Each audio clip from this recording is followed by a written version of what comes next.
स्वागत है आपका मारीना संदेश में। और जैसा सभी जानते हैं कि बाढ़ग्रस्त क्षेत्र है और तमाम बाढ़ आई हुई है, पानी का कहर हर तरफ फैला हुआ है, लेकिन ये एक प्राकृतिक आपदा है जिसको रोका नहीं जा सकता। इससे बचाव का उपाय शासन प्रशासन स्तर से किया जा रहा है और जो स्थिति हम आपको दिखा रहे हैं, ये चौतरफा आप हमारे पानी देख रहे होंगे, यहाँ पर इधर भी देखेंगे, पीछे साइड में भी हम चाहेंगे कैमरा घुमा के दिखाएं और दिखाएं कि जो नाव जा रही है जूम करके दिखाएं किस तरीके से लोग नाव से आने जाने के लिए मजबूर हो गए हैं। ये बाढ़ का क्षेत्र है जहाँ पर जिला प्रशासन पूरी तरीके से, मऊ जिला प्रशासन चुस्त दुरुस्त है और कमर कसे हुए है। रात बिरात यहाँ पर सुविधाएं को पहुंचाई जा रही, अलग अलग सुविधाएं जिस तरीके की हो रही हैं, नागरिक जीवन की सारी सुविधाएं यहां पहुंचाई जा रही हैं। डैमेज को कंट्रोल किया जा रहा है और किसी भी प्रकार की अगर यदि सूचना मिल रही कहीं ज़रा भी रिसाव है तो जिला प्रशासन रात ना देख रहा ना दिन देख रहा है, बिल्कुल कमर कसे हुए है और राहत सामग्री पहुंचाने के लिए हर संभव प्रयास कर रहा है। और यहाँ लगातार ये जो बाढ़ चौकी बनी हुई है दुबारी में नई बस्ती के पास, वहाँ पर ज़िला प्रशासन मौजूद है, सामने एसडीएम साहब हैं, पूरी टीम मौजूद है। इनसे भी हम चल करके आपको अवगत कराएंगे कि अब तक किस तरीके से राहत सामग्री यहाँ पहुँचाई गई है और किन तरीके की सुविधाएँ इन लोगों को दी जा रही हैं, चाहे पशुओं का चारा हो गया, खाने का सामान हो गया, नागरिक सुविधाएँ जो भी अन्य जुड़ी हुई हैं आम जनजीवन से, इस सारी चीज़ों का अवगत कराएंगे। लेकिन उससे पहले हम बता दें ये जगह है, ये उत्तर प्रदेश के जनपद मऊ का मधुबन का दुबारी क्षेत्र है जहां पर ये बाढ़ग्रस्त लोग हैं और यहां पर किस तरीके का कार्यक्रम है और मतलब कार्यक्रम से मतलब किस तरीके से राहत सामग्री यहां पहुंचाई जा रही, क्या क्या सुविधाएं यहां उपलब्ध कराई जा रही हैं, जिला प्रशासन की क्या तैयारियां हैं, अब तक क्या क्या हो चुका है, इन सभी चीज़ों से हम आपको अवगत कराएंगे। हमारे बीच में यहां पर मौजूद हैं एसडीएम साहब जो कि मौके पर लगातार मुआयना करते चले जा रहे हैं और छोटी छोटी कमियों को भी ध्यान में रखते हुए उसको पूरा करने की कोशिश। सर अगर इधर एंटी लाइट हो जाएगा, इधर थोड़ा सा इधर आ जाए। सर इस क्षेत्र में लगभग कितनी आबादी होगी जो बाढ़ग्रस्त लोग हैं? ये पूरा जो हमारा तहसील मधुबन है उसमें लगभग 34 गांव हमारे बाढ़ से प्रभावित हैं, जिसमें आज के डेट में हम लोग लगभग 118 नावें चलाई जा रही हैं। और उसमें हमारे पास जो चुनौती है, अभी दो तरह की चुनौती थी कि जो बाढ़ से प्रभावित लोग थे जिनके घर में पानी घुस गया था उनको बचा करके और कहीं पे बाढ़ शरणालय में रखवाना, तो उनको बाढ़ शरणालय पे रखवाया गया है। वहाँ पे कम्युनिटी किचन की व्यवस्था की गई है, खाने पीने की और ड्रिंकिंग वाटर की व्यवस्था है। और कुछ लोग ऐसे थे जो वहाँ पे रुके हुए थे अपने घर में, वो खाना पीना अपना नहीं बना पा रहे थे, तो उनको रेडीमेड खाना हम लोग तैयार करा के पैकेट से हम लोग वहाँ भिजवा रहे थे, उनको खाना भिजवा रहे थे, पानी भिजवा रहे थे। इस तरह से हम लोगों ने व्यवस्था जो है करी थी। अब धीरे धीरे चूँकि पानी कम हो रहा है तो एक अलग तरह की चुनौती है कि पानी जब कम होता है तो जल जनित रोगों का ज़्यादा प्रकोप होना की आशंका रहती है। तो ऐसे स्थिति में हमने जो प्रभारी अधीक्षक हैं मधुबन उनको प्लस वीडियो मधुबन को, दोनों को निर्देशित किया गया है कि जैसे ही पानी कम होता है वहाँ पे स्वच्छता के दृष्टिकोण से तथा जल जनित रोग के दृष्टिगत प्रभावी कार्रवाई करेंगे और उसकी लगातार मेरे द्वारा मॉनिटरिंग भी की जा रही है। सर इसमें कुछ लोगों द्वारा बताया जाए, मतलब बताया क्या, चाहे अफवाह कही या जो सत्य बात रही हो, जो भी रहा हो, मौका मुआयना आपने किया होगा, जगह जगह बताया कि रिसाव था, उसमें भी ध्यान नहीं दिया गया, बहुत लोगों को राहत सामग्री नहीं पहुंच रही थी, इन सब बातों की क्या सच्चाई है? नहीं देखिए, चूँकि आपको पता होगा कि इस बार बड़ा अनएक्सपेक्टेड था। एक तो अक्टूबर महीने में आमतौर पर इस तरह से पानी नहीं बढ़ता है, लेकिन अनएक्सपेक्टेड तरीके से बढ़ा और ये रिकॉर्ड बढ़ोतरी थी। ये जो 1998 का रिकॉर्ड था उसको भी ब्रेक कर दिया गया। उसके बावजूद भी हमारी तैयारी थी, चूँकि हमने पहले से ही इसका पूरा प्रबंधन किया था बाढ़ के दृष्टिगत। इसका नतीजा है कि अभी तक कोई इस तरह की कोई घटना नहीं घटित हुई और जो सिंचाई विभाग के इंजीनियर्स थे वो लगातार तटबंध का निरीक्षण कर रहे थे। जगह जगह पे कहीं कहीं जहाँ भी ये शिकायतें मिल रही थी कि रिसाव हो रहा है, उसको तत्काल मरम्मत किया गया और यही कारण है कि कहीं भी किसी तरह का कोई दुर्घटना नहीं घटित हुई, ना ही बांध जो है कहीं पे किसी तरह का टूटने की खबर आई है। अच्छा, कोई जान माल का, इतने जो आबादी, कोई जान माल का नुकसान नहीं, अभी तक कोई सूचना नहीं है, किसी तरह का जान माल की क्षति नहीं हुई है। अच्छा, इसको ये राहत सामग्री पहुंचाने वाला जो काम है, ये अभी कब तक चलता रहेगा? चल रहा है या ब्रेक हुआ है? नहीं, ये अभी हमारा देखिए, पहले हम जब इस तरह की घटना अचानक इस तरह से बाढ़ आती है तो सबसे पहले हमारा जो होता है रेस्क्यू, बचाव का काम। तो हमने बचाव का काम किया, उसके बाद फिर राहत दिलाने का काम। तो राहत जैसे कच्चा खाना भिजवाना, और जो लोग मतलब आके बाढ़ सरनालय में रुके हैं उनके भोजन की व्यवस्था, पानी की व्यवस्था करना। उसके बाद होता है राहत किट, हमारे यहाँ वितरण हो रहा है।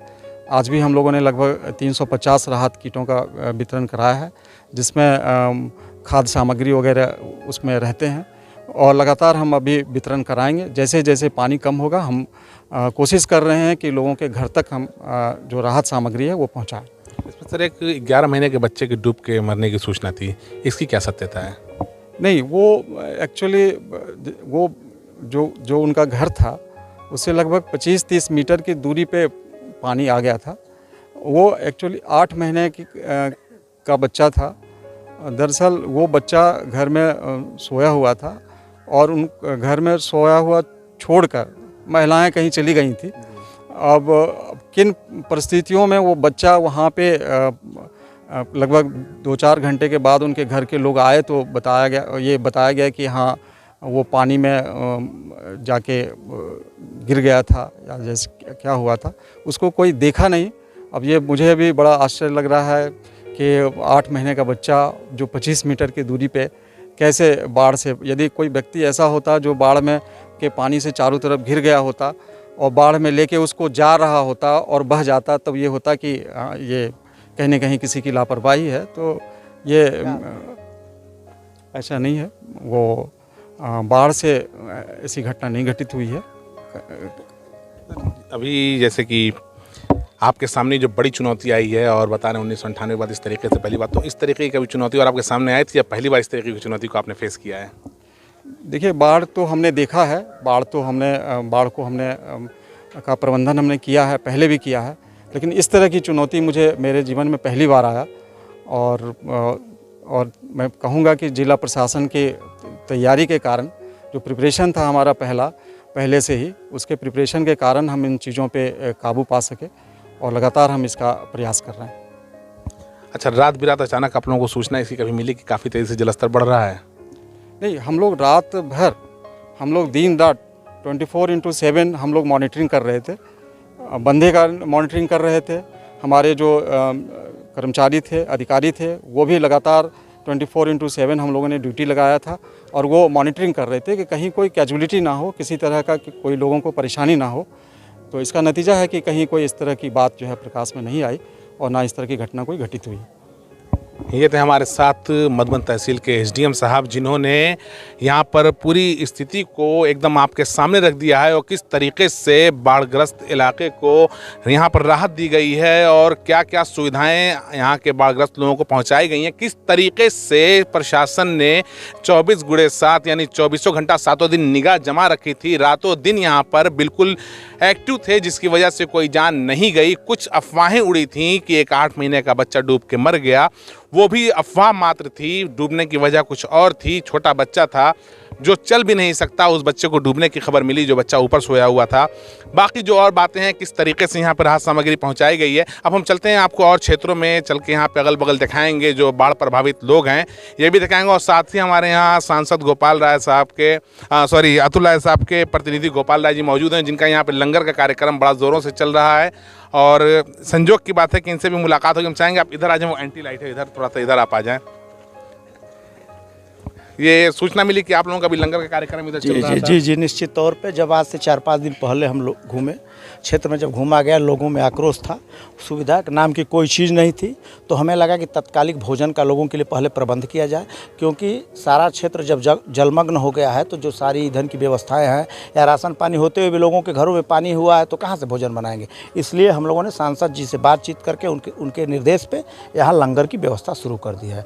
हम जैसे जनता इंटर कॉलेज है, मोल्लापुर में गुड्डू यादव जो प्रमुख हैं उनके स्कूल में लोग ठहरे हुए, वहाँ पे बंधा के किनारे किनारे दल्लीपुर में सुग्गी चौरी तक जो लोग बंधे के किनारे बैठे हुए, हम लोग लगातार उनके यहाँ भोजन पहुँचा रहे हैं। उसके बाद जैसे अभी आप देखेंगे हम ये जो नावें जा रही हैं, तो चूँकि हर गाँव में हम लोग पहुँच नहीं पा रहे हैं, तो हमारा प्रयास है कि जो नाव जा रही है उसी पे हम भोजन दे रहे हैं। जितने लोग नाव पे आ जा रहे हैं उनको दे दिया जा रहा है, उनको एक्स्ट्रा दे दिया जा रहा है कि भाई आपके परिवार में 4 लोग हैं, 5 लोग हैं, तो 5 पैकेट है ले लो, अपन परिवार के खिया दिया, ये कर रहे हैं। उसके बाद हम जो है कि उनको पानी दे रहे हैं, शुद्ध पानी पैकेट वाला जो आता है वो पानी दिया जा रहा है। इसके साथ साथ हम क्लोरीन की गोली का पत्ता उनको दे रहे हैं और ये समझाते हुए कि 20 लीटर के पानी में आप इस एक गोली को डाल दीजिएगा, आपका पानी शुद्ध हो जाएगा। तो एक परिवार 5-6 लोगों का परिवार एक दिन आराम से उस पानी का उपयोग कर सकता है। ये लंगर कब से आपको शुरू हुआ है? ये देखिए लगभग चौथा दिन आज हमारा ये लंगर का है। ये अनवरत चल रहा है जी, तब तक चलता रहेगा जब तक कि पानी ढल नहीं जाए। जब पानी ढल जाएगा तो सांसद जी का दिशा निर्देश है, उनकी प्लानिंग है कि हम मेडिकल कैंप लगाएंगे। चूँकि अभी हमारे पास जो डॉक्टरों की टीम है, हमारे पास उस प्रकार का स्ट्रेचर या सुविधा नहीं है कि उनको गाँव-गाँव तक हम पहुँचा दें। जब पानी ढलेगा तो आप भी जानते हैं कि विभिन्न प्रकार के रोग उत्पन्न होंगे, तो उस दरमियान डॉक्टर की आवश्यकता पड़ेगी, दवा की आवश्यकता पड़ेगी। तो जो सांसद जी की तरफ से प्रबंध किया गया है हम उसको उपलब्ध कराएंगे। जैसा सभी जानते हैं, कोरोना पीरियड में भी सांसद अतुल राय साहब ने जिस तरीके से अपने ना रहते हुए भी अपने प्रतिनिधियों के माध्यम से जनता के लिए बिल्कुल अपनी घोसी विधानसभा लोकसभा की जो जनता उनकी है हर तरीके से उनके लिए खड़े थे और एक एक सुविधाओं का ध्यान में रखते हुए दवा से लगाए खाने तक की किट उनके पास मुहैया करा रहे थे। वही काम इस वक्त यहाँ पर भी किया गया है। जो पहला काम इन लोग कर चुके थे वही यहाँ मधुबन में फिर दोहराया जा रहा है।